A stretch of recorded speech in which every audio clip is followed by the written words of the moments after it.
So, buying a house with high interest rates, is it feasible? Should you do it? I'm gonna walk you through in this video the things you should consider if the interest rates have gotten higher than they usually are in buying a house. I'm Evan Downey and I help first-time homebuyers and first-time investors buy amazing homes without breaking the bank or spending months making bids and not winning. So if you are considering buying a home this year, be sure to subscribe to my channel and click that notification bell so every time I release a video, you'll get notified.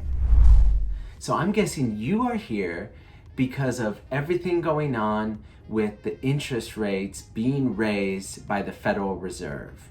Well, this happens now and again, of course, when there's inflation, and 2022, inflation is sky high. So that does happen now and again when there's high inflation and the Federal Reserve has to battle that high inflation by raising the interest rates. And so what we've experienced at the end of June 16, 2022, is there was the largest interest rate hike since the mid-90s, almost a full percent hike, 0.75, and it's really been affecting especially first-time home buyers and people considering buying, because the purchasing power of the buyer is going down and it's making it much more difficult to be able to afford a house that you once were able to with lower rates. So I want to get into this video about, is it worth it buying a house with higher interest rates? Well, I'm gonna tell you what I think, and also there is a silver lining in what is going on in the market, especially as rates are going up. As a buyer, there are some advantages. So please stick around. I'm gonna share with you that silver lining at the end of this video, so stick around. So I'll read to you this header from the Redfin article.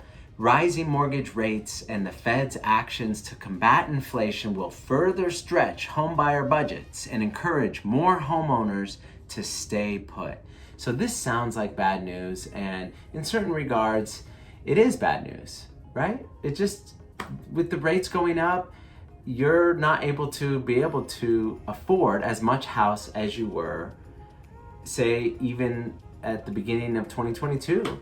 What's going on is there was a hike of almost 3% from end of last year, beginning of this year, from 3% to almost 6%. So there's this huge jump, and it has been affecting the ability for buyers to afford the homes that they were once approved for. And let me read you this line. The typical buyer with a 30-year fixed rate mortgage is looking at a monthly payment of $2,514, up from $1,692 a year ago. Now that is incredible, because that is more than $700 increase, and that really does affect your ability to purchase a home. So to put this into perspective, 1 year ago, the monthly mortgage payment on the median price home was just under $1,700 at the rate of 2.93. At the end of June 16, 2022, a year later, with the interest rate of 5.78, that monthly payment has gone up 49%, just under $2,600. So this is a dramatic jump, and it's really quite wild that this happened, but there is a battle to bring inflation down, so it has to happen, and the Federal Reserve has kept the interest rate artificially low for too many years, and so there has to be this spike. And really the thing to consider is, if you're a first-time home buyer or you're considering buying, or you just have to buy a house, you really have to consider your options. And I'm gonna put into this video a link here of buying versus renting, because you really have to consider, in Dallas at least, last year rents went up around 20%. So that's a huge increase. Of course, the price of homes have gone up as well, and they actually mirror each other. But when you do your calculation, even with the higher interest rate, you still have to look at what is that monthly payment going to be. And this is the silver lining in it all. At the beginning of the year, when interest rates weren't quite as high, the market was so competitive for buyers. It was difficult to win a bid, and you were putting bids for 50, 100,000 over asking, competing against so many other buyers. But now that these interest rates have gone up, the competition is not as fierce. There are less buyers in the buyer pool because of these interest rates. And so the competition is not there as it was, and that's good for you as a buyer. And also the sellers are having to lower their prices and are negotiating much more. So you have more power to negotiate and get a better deal. So I see it as a potential opportunity for there to be negotiations on behalf of the buyer to be able to get in there, get that price lower, get the deal you want. Even though the prices for homes have gone up significantly, you can have more options and not be going against other buyers as much as you were.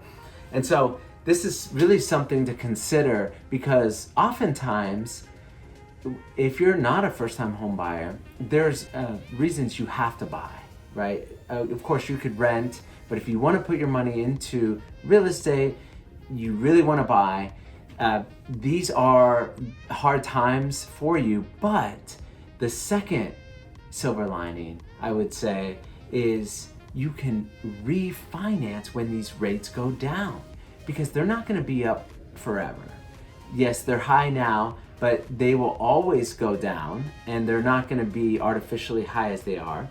And so when they do go down, say in a year or two, maybe 3, then you just refinance. And you refinance those rates once they come down, and that monthly payment will be better. And what is happening in real estate, our prices are still going up. They're not coming way down. It's just the rate of increase by which these prices are going up has slowed and will slow that much more. So there's the 2 silver linings. So I wanted to put this out.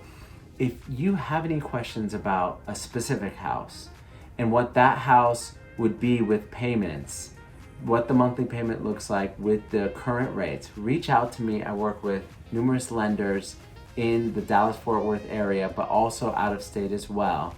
And we could run the numbers together. So reach out to me. And also, if you were interested in getting my free guide, here I provide the 3 buyer mistakes that first-time home buyers are oftentimes making, and I want you to not make those mistakes. And also, if you haven't subscribed, subscribe to my channel, because I'm putting out videos helping first-time home buyers and first-time investors. Thank you for coming, and we'll talk soon.